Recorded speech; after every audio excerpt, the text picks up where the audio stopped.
Hello good tag. എൻ്റെ പേര് മിഥുൻ. നമ്മൾ ഇന്ന് ഡിസ്കസ് ചെയ്യാൻ പോകുന്ന ടോപ്പിക്കാണ് നോമിനാറ്റീവ് കേസ്. ഓക്കെ, നമ്മളെല്ലാവരും ജർമ്മൻ പഠിക്കുമ്പോൾ കേൾക്കുന്ന സിമിലർ വേർഡ്സ് ആണ് എന്ത്? Nominative, accusative, dative, genitive. നമുക്ക് ജർമ്മനിൽ മെയിൻ ആയിട്ട് 4 കേസുകളാണ് വരുന്നത്. ഏതൊക്കെയാണ്? നോമിനാറ്റീവ്, അക്യുസാറ്റീവ്, ഡാറ്റീവ് ഉണ്ട്, ഗെനിറ്റീവ്. ഓക്കെ, ഇതിലെ ഫസ്റ്റ് കേസാണ് നോമിനാറ്റീവ്. എന്താണ് നോമിനാറ്റീവ് കേസ്? നോമിനാറ്റീവ് കേസ് എന്ന് പറയുമ്പോൾ ഒന്നുമില്ല, ഒരു സെന്റൻസിലെ സബ്ജക്റ്റ് ആണ് നോമിനാറ്റീവ് കേസ്. ഓക്കെ, ഞാൻ വേണമെങ്കിൽ ചെറിയൊരു കമ്പാരിസൺ നടത്താം.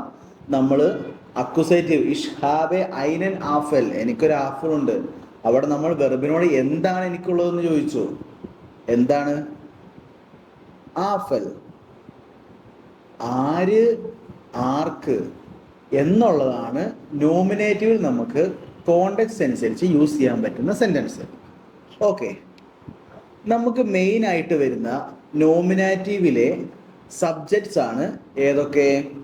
ഇഷ്, ഡു, എർ, സി, എസ്, വിയർ, ഇയർ, ഫോർമൽ സിയും ഇൻഫോർമൽ സിയും.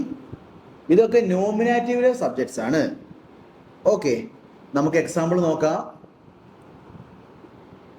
ഇഷ് അല്ലെങ്കിൽ ഇഷ് ഐസേ മിഥുൻ, എൻ്റെ പേരെന്താണ്? മിഥുൻ. അവിടെ നമ്മൾ ഇഷ് യൂസ് ചെയ്തു. ഇവിടെ ഇഷ് എന്ന് പറയുന്നത് എന്താണ്? ഒരു നോമിനേറ്റീവ് കേസാണ്. ഓക്കെ, അടുത്ത നമ്മൾ ഡിസ്കസ് ചെയ്യാൻ പോകുന്ന ടോപ്പിക്കാണ് ചില വെർബ്സ് വരികയാണെങ്കിൽ ആ സെന്റൻസ് എന്തായിരിക്കും? നോമിനേറ്റീവ് സെന്റൻസ് ആയിരിക്കും. ഞാനൊരു 3 എക്സാമ്പിൾ തരാം. ഒന്നാമത്തെ ഹൈസൻ, രണ്ടാമത്തെ വെർഡൻ, മൂന്നാമത്തെ ബ്ലൈബൻ. ഇനി 2 വെർബ് ഉണ്ട്, അത് നിങ്ങൾ കണ്ടുപിടിച്ചുകൊണ്ട് വരിക. ഓക്കെ, അതായത് ഈ സെന്റൻസുകളിൽ ഈ വെർബ് യൂസ് ചെയ്യുകയാണെങ്കിൽ അത് എന്ത് സെന്റൻസ് ആയിരിക്കും? നോമിനേറ്റീവ് സെന്റൻസ് ആയിരിക്കും. സിമ്പിൾ. ഓക്കെ, അടുത്തത് നമ്മൾ ഡിസ്കസ് ചെയ്യാൻ പോകുന്നതാണ് പൊസസീവ് പ്രൊനൗൺ. എന്താണ് പൊസസീവ് പ്രൊനൗൺസ് എന്ന് പറയുന്നത്? അതായത് എൻ്റെ ഒരു ബിലോങ്ങിങ് കാണിക്കാൻ. This is my car. അവിടെ മൈ എന്നുള്ളത് നമ്മൾ എന്താ ഇംഗ്ലീഷിൽ നമ്മൾ മൈ ഇഷ് അവിടെ യൂസ് ചെയ്യുന്നുണ്ടോ? ഇല്ല. ഒരു എൻ്റെ ഫോൺ, നിന്റെ കാർ, അങ്ങനെ യൂസ് ചെയ്യാനാണ് നമ്മൾ പൊസസീവ് ഉപയോഗിക്കണേ. ആ ടേബിൾ ബേക്കിൽ കൊടുത്തിട്ടുണ്ട്, എഴുതിയെടുക്കുക, ഞാൻ റീഡ് ചെയ്യാം. മസ്കുലിനിൽ ഇഷിൽ വരുന്നത് മൈൻ, ഫെമിനിൽ വരുന്നത് മൈനെ, ന്യൂട്രൽ വരുന്നത് മൈൻ, പ്ലൂറാൽ വരുന്നത് എന്താണ്? മൈനെ. രണ്ടാമത് ദൂവിന് വരുന്നതാണ് ദൈൻ, ദൈനെ, ദൈൻ, ദൈനെ. എറിൽ വരുന്നതാണ് സൈൻ, സൈനെ, സൈൻ, സൈനെ. സീല് വരുന്നതാണ് ഇയർ, ഇയറെ, ഇയർ, ഇയറെ. എസിൽ വരുന്നതാണ് സൈൻ, സൈനെ, സൈൻ, സൈനെ. വിയറിൽ വരുന്നതാണ് ഉൻസർ, ഉൻസറെ, ഉൻസർ, ഉൻസറെ. ഇയറിൽ വരുന്നതാണ് ഒയർ, ഒയറെ, ഒയർ, ഒയറെ. സീല് വരുന്നതാണ് ഇയർ, ഇയറെ, ഇയർ, ഇയറെ.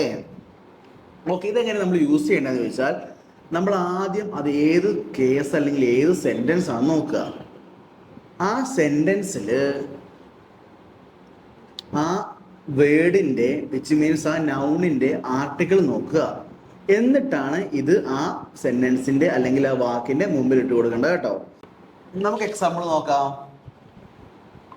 എൻ്റെ കാറ് പുതിയതാണ്. ഓക്കെ, ആർട്ടിക്കിൾ എന്താ? കാറിൻ്റെ. ദസ് ഔട്ടോ. അപ്പോൾ വെർബ് ഏതാ യൂസ് ചെയ്യണ്ടേ? സൈനാണ് യൂസ് ചെയ്യണ്ടേ. അപ്പോൾ മൈൻ, മൈൻ ഔട്ടോ ഈസ്റ്റ് നോയ്. കണ്ടോ? മൈൻ ഔട്ടോ ഏതുമായിട്ട് നമ്മൾ കോൺജുഗേറ്റ് ചെയ്തേ? ദസ് ഔട്ടോ ആയിട്ടാണ് നമ്മൾ എന്ത് കോൺജുഗേറ്റ് ചെയ്തേ? നമ്മൾ സൈൻ കോൺജുഗേറ്റ് ചെയ്തേ. ഓക്കെ, പിന്നെ നമ്മൾ മെയിനായിട്ട് നോമിനേറ്റീവിൽ നോക്കണ്ടേന്ന് പറയുമ്പോൾ ഓർത്ത് വെക്കേണ്ട ഒറ്റ പോയിന്റേ ഉള്ളൂ, ഒരു സെന്റൻസിലെ സബ്ജക്റ്റ് എപ്പോഴും നോമിനേറ്റീവ് ആയിരിക്കും. പിന്നെ ചില വെർബുകൾ zum Beispiel സൈന്, ബ്ലൈബൻ, ഹൈസൻ, അങ്ങനത്തെ ഒക്കെ വെർബ് വരുമ്പോൾ ആ സെന്റൻസ് എന്തായിരിക്കും? നോമിനേറ്റീവ് ആയിരിക്കും. പക്ഷെ നോമിനേറ്റീവ് വെച്ച് നമുക്ക് കമ്പയർ ചെയ്യുമ്പോൾ പഠിക്കാൻ ഏറ്റവും പണി എന്ന് പറയുമ്പോൾ അക്യൂസേറ്റീവും ഡാറ്റീവും ഗെനിറ്റീവും ആണ്. കാരണം നോമിനേറ്റീവ് വരുന്നത് എന്താ, നമുക്ക് സെൻറ്റൻസിലെ ഒരു സബ്ജക്റ്റ് ആണെന്ന് നമുക്ക് മനസ്സിലാവും. പിന്നെ ചില വെർബുകളാണെങ്കിൽ ആ വെർബ് വരുമ്പോൾ നോക്കിയാൽ മതി. ഓക്കെ, അപ്പോൾ ഇത്രയേ ഉള്ളൂ നോമിനേറ്റീവ് വേഴ്സ്. എല്ലാവർക്കും മനസ്സിലായി വിചാരിക്കുന്നു. ചൂസ്.